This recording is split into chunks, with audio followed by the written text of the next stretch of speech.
What's up, everybody? It's Cass. Thought I'd slide up in your emails again and drop you another little bit of information. And what I was thinking about right now was food safety and how important it is, especially considering it's like one of the first things you're going to have to like get yourself in operation and get yourself up and running. And, it goes a little bit more beyond just washing your hands, before you start touching food. And there's like a lot of things that you got to consider, as there's like the home level where it's like somebody opens the thing of milk and they're like, here, taste that. Tell me if it's bad. When somebody goes and then makes that face, that's kind of your cue that like, I don't want to put that in my mouth and figure out for you if that's good or bad.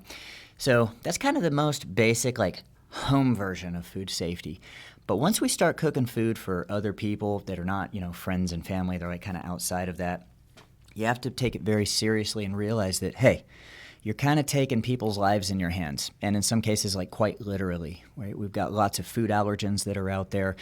Peanuts is obviously is probably the most common one, I would say now, where, people going into anaphylactic shock if they, even if they can just smell it, right? And I myself am allergic to peanuts, and you're going to have to try harder than peanuts to kill me like other people have tried. Believe me, it's going to take more than that. Okay, if knives and guns couldn't do it, then peanuts probably aren't. But still needs to be taken very seriously. Allergens, there are foodborne illnesses. We've all gotten a stomach ache after kind of eating something bad, but there's a difference between getting a little stomach ache and then getting salmonella, where you're throwing up and you got diarrhea at the same time, or you have E. coli, okay? And, that one will kill you dead, botulism. So there's some very serious ones, and we need to be aware of that, and we need to understand how to provide safe food in the cooking, in the handling of it, in the storage of it, in the holding of it, and then as the guests, are coming in when we're actually serving it to them and they're getting it, So there's a lot of different layers that you've really got to take into consideration, and it's stuff that a lot of people aren't familiar with.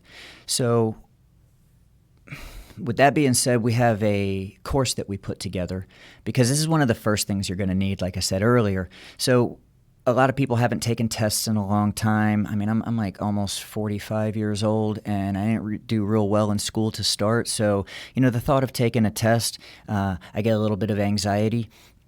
Even if it's a simple test, I haven't had to do that in a long time, so it kind of bothers me. So what I did was I created a free practice exam for those of you that are looking to get your food manager certification. And what I did was I loaded a couple of hundred questions in with multiple guesses.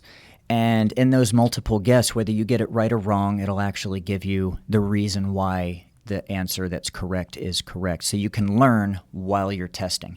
And what I've found is the people that have come in and actually, physically come in and taken the course with us at our kitchen, what they got on the practice exam was within a very close range of what they got on the real exam. So you can take that as many times as you want. Each time it will randomize more questions for you. And I just thought it would be a good tool to help you along. And, it's a freebie, so feel free to take it as many times as you can and learn that because, again, we want to take food safety very seriously. There are physical contaminants, biological contaminants, chemical contaminants that can happen when preparing food, not to mention just the general, personal hygiene and things like that and storage of food that can get people sick. So there are a lot of layers, there are a lot of ways that food can become contaminated, and we don't want to cause any foodborne illnesses. So the start of that is getting your food manager certification. Now, whether it's with us or with somebody else, you are welcome to look on our website, sign up for that free practice exam, and take it as many times as you want. Knock yourself out. Like, you got nothing better to do on a Friday or Saturday evening, man, take this free practice exam as many times as you want and really treat yourself to a good time. But anyway, like I said, you can check out our website, free practice exam, take it many times as you want. Hopefully we'll see you in one of our courses, but if you decide to go somewhere else and take another one, I think this will give you the edge that you need to give you the confidence in the class, so that you grasp the information even better. It's less of a cramming session, and it really sinks in when you take the physical course, wherever that may be.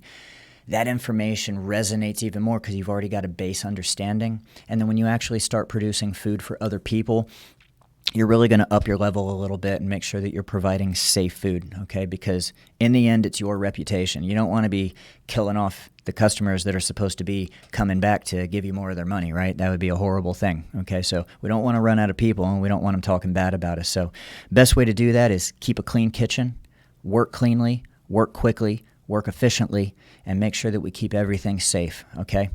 So until then, take that practice exam, knock yourself out, and we hope to see you soon. Thanks.